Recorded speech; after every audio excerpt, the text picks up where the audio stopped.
The scene at the First Baptist Church in Sutherland Springs, Texas, on Sunday night.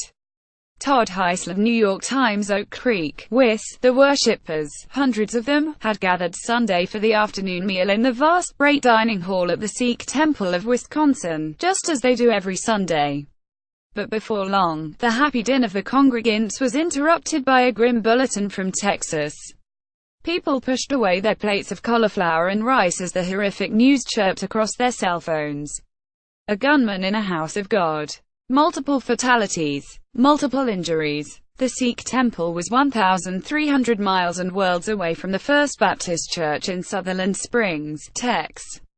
But at the temple, where a mass shooting left 6 dead 5 years ago, it felt sickeningly familiar, as it had at congregations in South Carolina and Tennessee and New York, places on the grim list of religious congregations that have become victims of gun violence.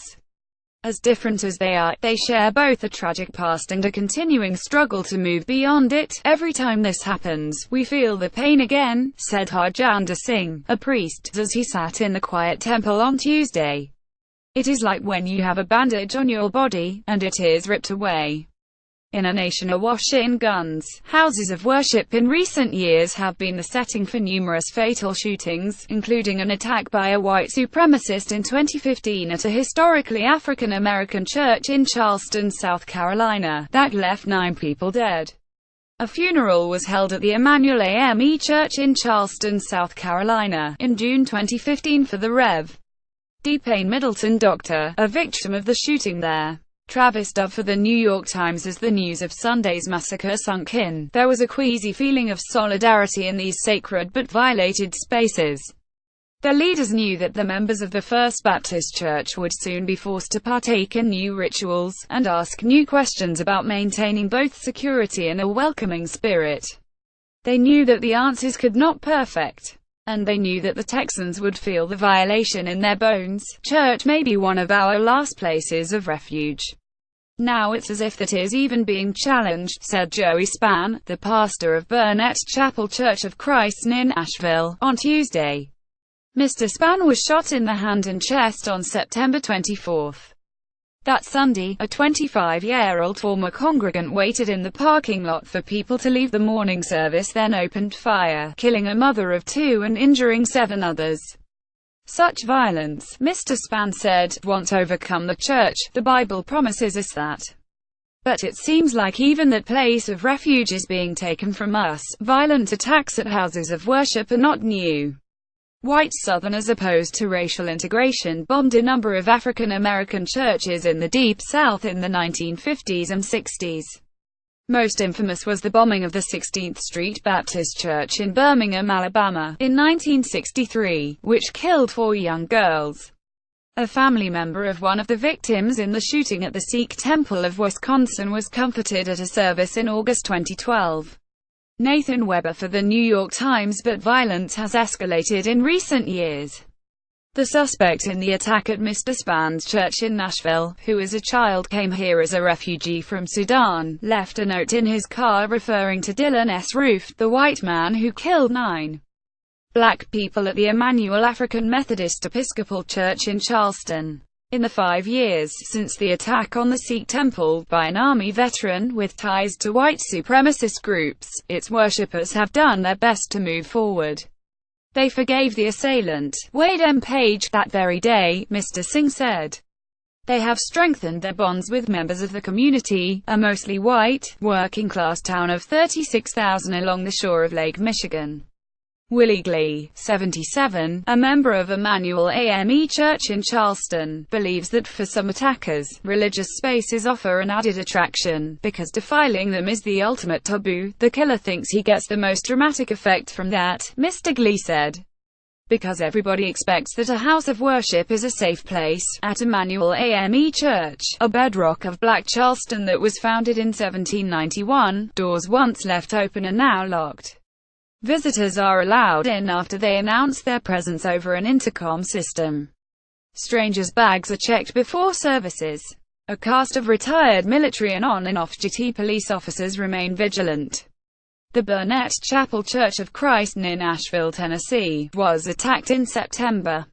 Metro Nashville Police Department, via Reuters. Something similar happened at the Al-Furqan Jami Masjid, a mosque in Queens, NY a little more than a year ago. The Imam, Alauddin Akonji, 55, and his assistant, Thara Mia, 64, were shot dead after leaving afternoon prayers on a busy street close to the mosque. A suspect, Oscar Morel, was later brought into custody, before pleading not guilty to murder charges. Since the shooting, surveillance cameras have been set up around the mosque's perimeter, and the local police precinct has been made aware of prayer times. Inside, vigilance is encouraged. "We tell the people when you come inside, turn right and turn left," said Baslur Rahman, 51, an official of the mosque, after afternoon prayers on Tuesday. "If you see someone suspicious, someone who is unknown to the community, tell us." Inside the Sikh temple, there is another struggle. Family members of the people who were killed still come to worship, despite the lingering trauma. Of the nearly 500 people at the Sikh temple who regularly arrive for Sunday services, many still worry that they are vulnerable to another attack. "If it happens one time, people are afraid that it will happen again," Mr. Singh said. In Charleston, the fear also lingers. In court testimony in January, Felicia Sanders, who witnessed the massacre there, described in aching terms how the shooting had haunted her. The Al-Furqan Jami Masjid Mosque in Queens, NY. The Imam and his assistant were shot dead last year after leaving afternoon prayers. Christopher Lee for The New York Times. "I can't hear something as small as an acorn drop from out of a tree," Ms. Sanders, the mother of one of the victims, said during the sentencing hearing for Mr. Roof, the gunman. "Most importantly, I cannot shut my eye to pray. I cannot shut my eye to pray. Even when I try, I cannot, because I have to keep my eye on everyone that is around me. That is a sad day. There have also been good days, and stories of adaptation, transformation, healing and hope." Emmanuel AME has become a site of pilgrimage for people around the world, including white Americans seeking communion with and forgiveness from their black neighbors. At St. Peter's Missionary Baptist Church in Dayton, Ohio, the Rev. William B. Schuyler was fatally shot by his brother in February 2016 during a service.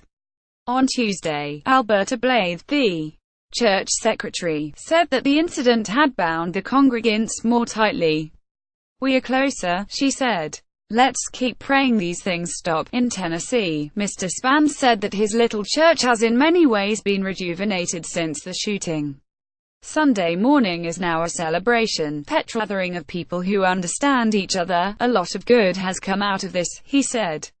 "The church is tighter, expresses love easier." He acknowledged the differences between what happened at Burnett Chapel and in Sutherland Springs. The sheer scale of death at the church in Texas, the murder of so many children, and the smallness of the community will make it harder for them, and will perhaps be a stronger test of faith. But both congregations have learned firsthand that there is darkness in the world. "As much as people may want to deny it, it's always going to be in front of you," he said, referring to the memory of such shootings. "It's always going to be discussed, it's always going to be on your mind. But so will God's grace and God's mercy and God's strength." Julie Bosman reported from Oak Creek, WIS, and Richard Farsett from Atlanta. Campbell Robertson contributed, reporting from Pittsburgh. Jess Bidgood from Boston and Alan Blinder from New Braunfels, Texas, and John Shoriko from New York.